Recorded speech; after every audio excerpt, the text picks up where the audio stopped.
Hi everyone, I hope you're really well. Welcome, or indeed welcome back to the channel.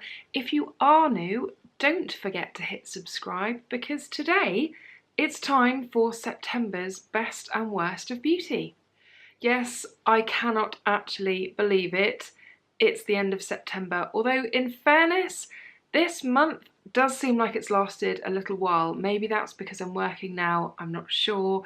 Although my life just seems to be completely crazy all the time. I'm super busy. So as a consequence, I don't actually have a ton of products to talk about. So this is probably going to be one of the shorter best and worst of beauty videos that I've ever done.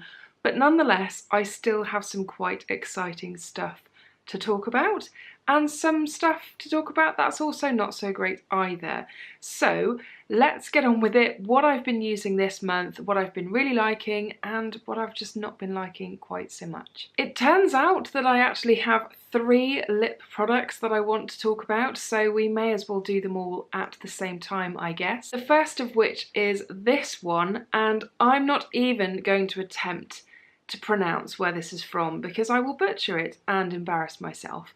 But I will put something on screen just to confirm the brand of this lip balm.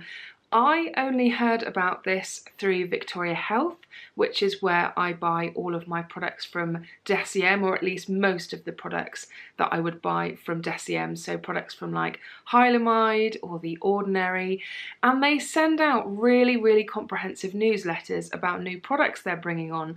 And this was a new lip balm, and I totally fell for it in terms of them saying it was a really nice lip balm. It was in this kind of packaging where unfortunately you end up getting all of the product out in one go, which I am not a fan of, and they came in really exciting flavours, and the flavour that I opted for is called Cherry Pom. There were quite a few other flavours to choose from, but I just love me a good kind of synthetic cherry scent. So this is the one that I went for, and they all come in this kind of emoji cutesy sort of packaging. At first, I liked the formula, did not like the fragrance. It's very strong, it's quite overpowering. It is cherry-ish, but there's just something nasty about it that when you use it, it's just a little bit overbearing. Over time, I now also don't like the formula. So I don't like the scent, don't like the formula. Something weird has happened to it, and I'm not sure if it will show up. Apologies if this lip balm is looking a bit yucky. But can you see it's gone kind of gritty, which makes it not very pleasurable to use. Apologies if that didn't show up at all, but it's really gritty to the point that you can feel it when you're using it really noticeably. Even though when just rubbing it on my finger there, what's actually on your finger is still lovely smooth lip balm, but it just doesn't make it much of a pleasure to use because it just feels thick and just yucky. It was fun to use for a short time until it went all weird like that, but I'm not going to be using this anymore. I'm actually going to throw this away because, like I said, I'm not a big fan of the scent of it anyway, and the packaging I don't like because you're getting all the product out in one go, which I don't know, just not keen on the idea of that. It also makes it quite messy as well. And now obviously the formula, something strange has happened to it. So I'll definitely not be picking one of these up again, unfortunately. Next up is a very recent addition to my quite comprehensive lip balm stash. I can't help it. I love lip balm, I'm addicted. And it's this one that I picked up from Latest in Beauty. This is the Carmex Lime Twist Lip Balm, which on first application, I really quite liked. I liked the formula, it felt very plush and creamy, and it's quite long lasting as well. So you don't really feel the need to top up and add product over and over again, like you do with some lip balms. Unfortunately, there's something in this lip balm that my lips do not like. Every time I use it, my lips kind of feel tingly and uncomfortable and weird. And I'm guessing it's probably something in the ingredients that my lips are just not liking. And it's got to the point where I did put this in my handbag for daily use, and I just can't use it anymore because my lips just hate it. So really like the formula. I might look out for maybe other flavours or something just to see if something else works a little bit better, but I am a bit put off thinking, do I really want to go down the road of spending some more money on a product that could also do the same thing, or do I want to put my money somewhere else and try something different? I don't know. I do get through quite a lot of lip balms. I have them all over the place because I don't like to be without one, but unfortunately this one, I just didn't get on with it in the end. So the last lip balm I've got to talk about is the most money I have ever spent on a lip balm. It's a lip balm that I've always wanted to try.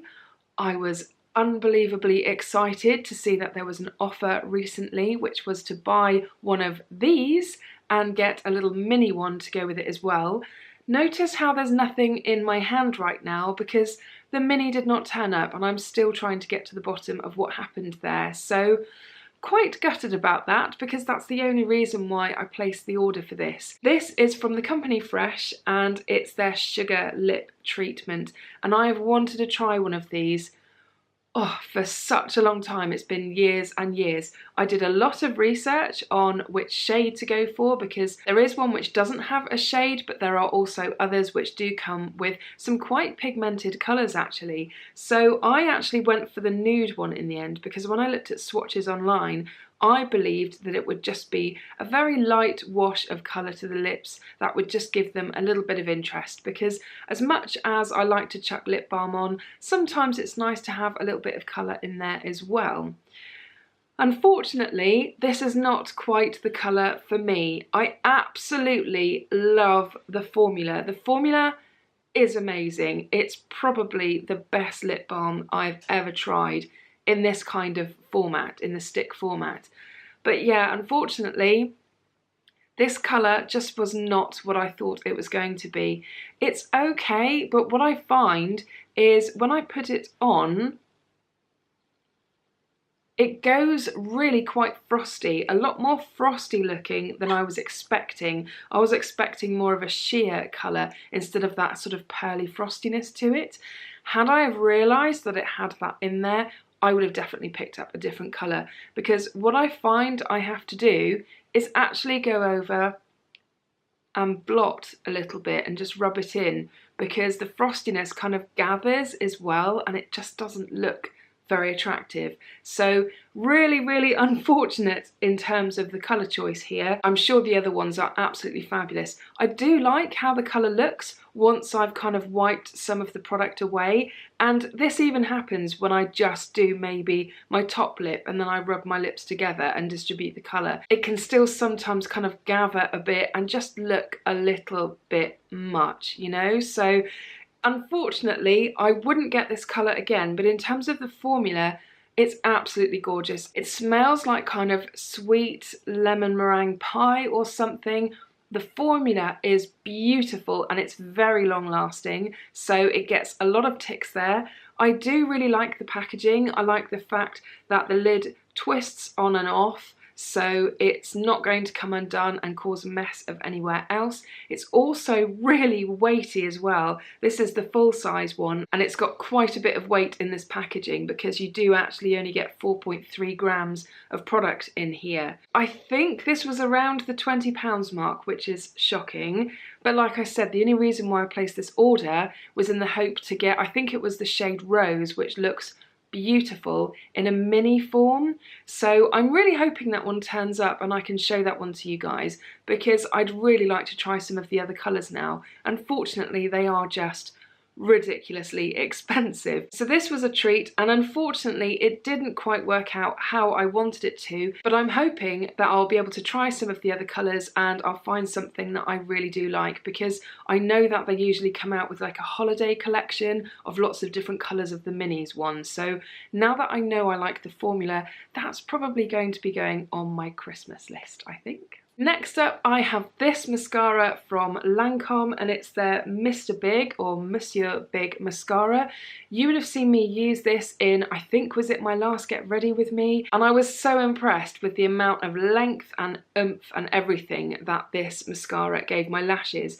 I really like this mascara. Unfortunately, like so many other mascaras, it does smudge on me. So I don't know if they do a waterproof one of this. I will have to look into it because I do actually really like the mascara. I find it really quick and easy to apply. It gives me really long and quite effortless looking amazing lashes very, very quickly, which is all I want really out of a mascara. I just need the non-smudging part of it as well. So I will be looking into maybe seeing if there's a waterproof version of this because I do actually really like it. And if I was to compare this to another mascara that I also really like but from the drugstore, the L'Oreal Miss Baby Roll, I like both of them, but what I find I get from Mr. Big is that it just gives me that bit more length and it gives such amazing drama to my eyelashes, which are actually quite short and puny. There's really not much going on there. So the fact that it can do that for mine, and it just goes to show all those other mascaras that I've tried recently that I've not got on with, there are actually mascaras out there that can do something for my short and puny lashes, that can make them look a lot longer and a lot more defined and really quite impactful than a lot of the other mascaras that I've been trying recently that just haven't, unfortunately. So I've actually really liked using this. It's just a shame about the whole smudging situation. Next up is a bit of a random find, but it was so nice that I had to share it with you guys. I've only quite recently discovered this, but oh my goodness, is this a nice shower gel. This is from Dr. Salts, so you may well recognise this packaging because I've also used and shown on the channel in the past the actual bath salts that you can get. But they do a shower gel and I just discovered it the other week. I was just doing my food shop and I saw this for sale and I thought, I have got to try me some of that. That sounds lovely. And it was on offer as well. I think full price it was around the £6 mark, which is quite expensive, but on offer I think it was around £3 or something. But this is absolutely beautiful. It's in the relaxing version, which I didn't even know they did, and it's with rose. And you guys probably know that I do love a rose scent, and boy, is this a nice rose scent.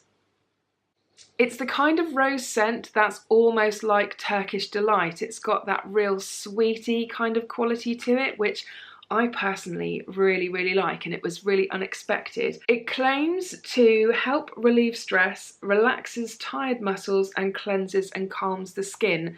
And I can't 100% say that it does all those things, but boy, does it feel lovely to use either in the bath or the shower. It's quite a thick formula, doesn't foam massively, so if you're into shower gels that give you a really rich lather, this one is not going to do that. But what it is going to do is when you've got it on your skin, it's going to make your skin feel soft and silky smooth and just beautiful, and obviously smell amazing too, provided of course you like that sweetie rose kind of scent. So I had to share this one. It is a bit of a random one, but it's not often a shower gel impresses me. But this one has impressed me, and I probably will continue to buy it full price because even though it is a little bit expensive for a shower gel, I just think it's absolutely beautiful. And I'm quite tempted to try the eucalyptus version of this one as well, because I think that would probably make quite a nice sensory shower experience as well,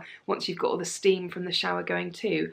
They also do this scent in the actual bath salts as well, so I'm going to be looking for those at some point. Lastly, and some of you may well be able to guess what I'm about to show you, but this is a face powder unlike any other face powder I've ever used because it's so blimmin' amazing. It's affordable, you get a ton of product, it's been around for a very long time.